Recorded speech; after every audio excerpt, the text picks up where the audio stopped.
We're more than halfway through Ramadan. It's actually day 19 to be precise, and it has come to my attention that indigestion is affecting a lot of people fasting during Ramadan. As a result of indigestion, some of you have developed, well, hemorrhoids. Let's talk about it. Hello, my name is Aisha. I'm a registered nurse and health advocate here to spread awareness on preventative health and lifestyle choices so that you can lead a healthier and more informed life. Before we get into indigestion, I just want to make a correction. In my last video on the top 5 things to consider before fasting, I said that fasting can increase the risk of hyperglycemia. What I meant to say was hypoglycemia, low blood sugar. I apologize for that mistake. Gastrointestinal problems are common during Ramadan because of overeating after fasting for 12 plus hours and consuming a lot of fatty and spicy foods.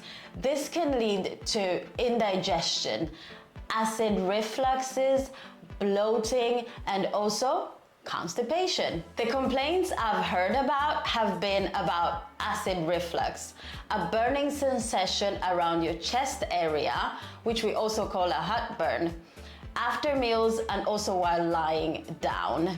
This is a very uncomfortable situation, to say the least, but there's a solution. Now, the first solution is obviously lifestyle changes. Like I talked about, eat smaller portions and avoid fatty, spicy, and acid foods like oranges, pineapples, and fuzzy drinks, sodas. Stay away from those. The second solution is obviously treatment, and most of these medications are available off the counter for easy access, and you can always ask your pharmacist for advice. I know that there's an issue with oral medication during Ramadan, but you can always take it during suhoor or after iftar, after you break your fast. The other indigestion problem is constipation, and it's usually a result of dehydration because it's really hard to catch up with your daily water intake in such a short period of time, the amount that you actually need to prevent constipation.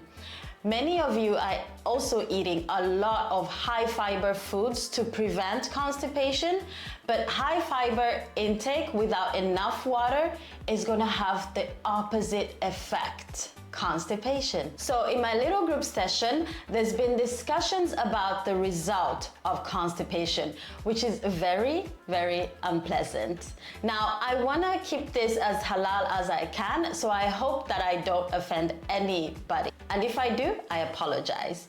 So hemorrhoids or piles have come up as an issue, not only because of indigestion, but also as a result of sedentary work. Now, my IT brothers and taxi drivers and many others that are doing desk jobs, you're already in a risk group because of sedentary behavior, sitting long times during your work. Many of you are not waking up for suhoor to drink that extra water intake. So now you have stone hard stool that you have to squeeze out.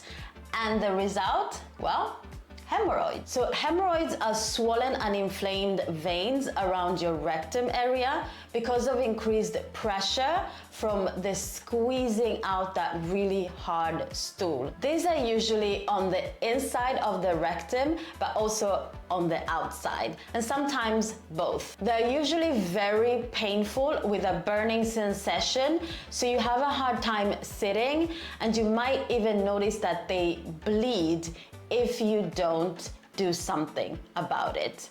Now, the best solution, of course, you guessed it, lifestyle modification. Drink your water and try to minimize time spent sitting down at your desk.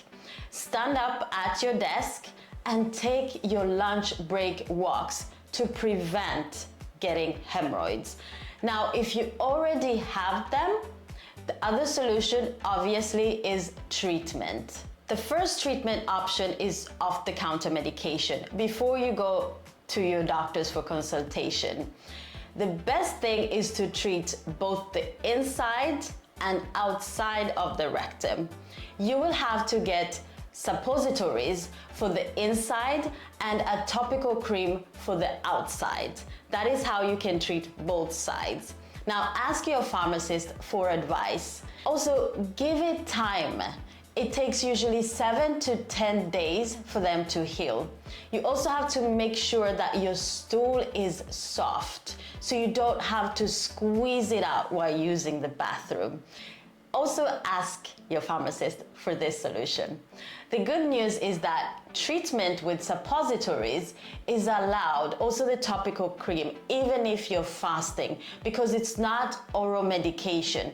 It should not affect your fast. So don't be afraid to use this because it goes not in your mouth, but in another area. Most medications that are not taken by mouth are safe to take during Ramadan. Now, if you disagree, obviously, let's talk about it. What is important is not to suffer in silence.